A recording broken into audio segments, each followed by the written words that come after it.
Shalom Bapak Ibu Saudara sekalian yang dikasihi Tuhan, selamat pagi. Bersyukur untuk hari baru yang Tuhan telah sediakan bagi kita pada hari ini. Saudara, mari sebelum kita memulai seluruh aktivitas kita datang kepada Tuhan untuk memohon pimpinannya. Kita berdoa. Bapa yang baik, kami mengucap syukur untuk kasih setiamu yang tidak pernah berhenti di dalam kehidupan kami. Topangan tangan-Mu lah yang memampukan kami untuk melanjutkan hari demi hari. Ya Tuhan, pada hari ini sebelum kami memulai seluruh aktivitas kami, Tuhan tolonglah kami, pimpin kami melalui firman-Mu agar hidup kami seturut dengan apa yang menjadi kehendak Tuhan dan kami boleh mempermuliakan Tuhan di dalam kehidupan kami. Tuhan tolonglah kami berdoa di dalam nama Tuhan Yesus. Amin. Saudara sekalian kasih Tuhan, pada hari ini perenungan kita terambil dari Ulangan pasal yang ketiga, ayat yang ke-12 sampai dengan ayat yang ke-22. Namun saya ingin memfokuskan perenungan kita dari ayat yang ke-21 sampai dengan ayat yang ke-22 saja. Demikian firman Tuhan. Dan kepada Yosua, kuperintahkan pada waktu itu demikian. Matamu sendirilah yang melihat segala yang dilakukan Tuhan Allahmu terhadap kedua raja itu. Demikianlah akan dilakukan Tuhan terhadap segala kerajaan kemana engkau pergi. Janganlah takut kepada mereka, sebab Tuhan Allahmu, Dialah yang berperang untukmu.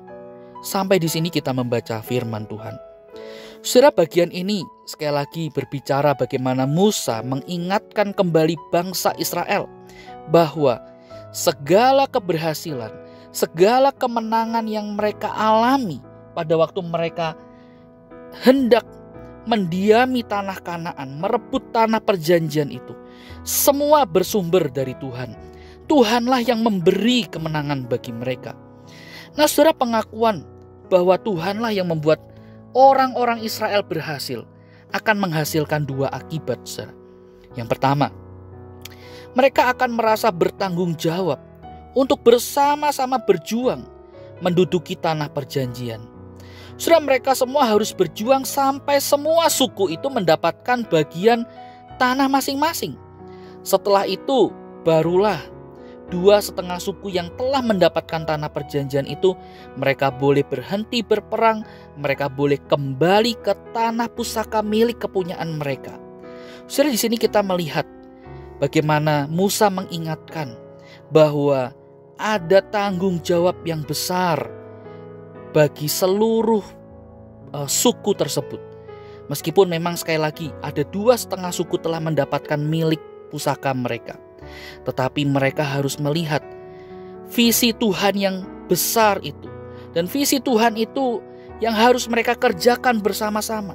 Tuhan mau tanah Kanaan itu menjadi tanah perjanjian bangsa Israel seluruhnya. Semua suku akhirnya mendapat tanah pusaka masing-masing. Sehingga bagian ini mengingatkan bahwa orang-orang Israel tidak boleh mempertahankan ego mereka. Sebaliknya mereka harus melenyapkan sikap egois mereka dan kecenderungan untuk mencari kepentingan diri sendiri. Mereka harus mengingat visi Tuhanlah, kehendak Tuhanlah yang harus diutamakan dalam hal ini. Nah saudara, ini juga mengingatkan kita bahwa saudara, kita pun juga punya panggilan yang sama. Bagaimana kita juga tidak boleh hidup hanya untuk ego kita. Kita tidak boleh hanya mencari kecenderungan atau kepentingan diri sendiri. Kita harus melihat, kita harus peka bahwa ada orang-orang yang perlu kita layani, yang membutuhkan uluran tangan kita. Sebab di balik semuanya itu ada visi Tuhan yang besar, yaitu bagaimana Tuhan menjadikan kita sebagai berkat bagi banyak orang. Dan inilah yang harus kita raih, yang kita kejar di dalam kehidupan kita. Apa yang menjadi visi Tuhan bagi hidup kita. Saudara, yang kedua, pengakuan bahwa Tuhanlah sumber kekuatan, sumber keberhasilan. Saudara, ini menjadi ingatan bahwa di masa depan, dalam berbagai macam situasi dan kondisi, Saudara, bangsa Israel tidak berjalan sendiri, melainkan ada Tuhan yang menopang mereka. Ada Tuhan yang memberikan mereka pengharapan sampai pada kesudahannya, sampai pada akhirnya. Orang Israel harus menjalani hidup tidak dengan kekuatan mereka, melainkan mereka harus bersandar, berserah kepada Tuhan. Dan ini juga mengingatkan engkau dan saya, bagaimana ketika kita menjalani hidup, tentu ada tantangan, tentu ada kesulitan, pergumulan. Kita tidak bisa mengelak dari semuanya itu. Tetapi mari kita juga mengingat bahwa Tuhanlah sumber kemenangan kita, sumber keberhasilan kita. Dan ketika kita berjalan bersama dengan Dia, saudara, kita adalah orang-orang yang penuh dengan pengharapan. Bagaimana tidak dikatakan, jangan takut, sebab Tuhan Allahmu, Tuhan kita, Dialah yang akan berperang untuk kita.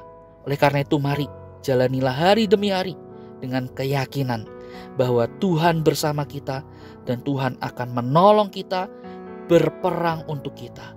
Maukah kita percaya? Saudara, mari kita tunduk kepala, kita berdoa.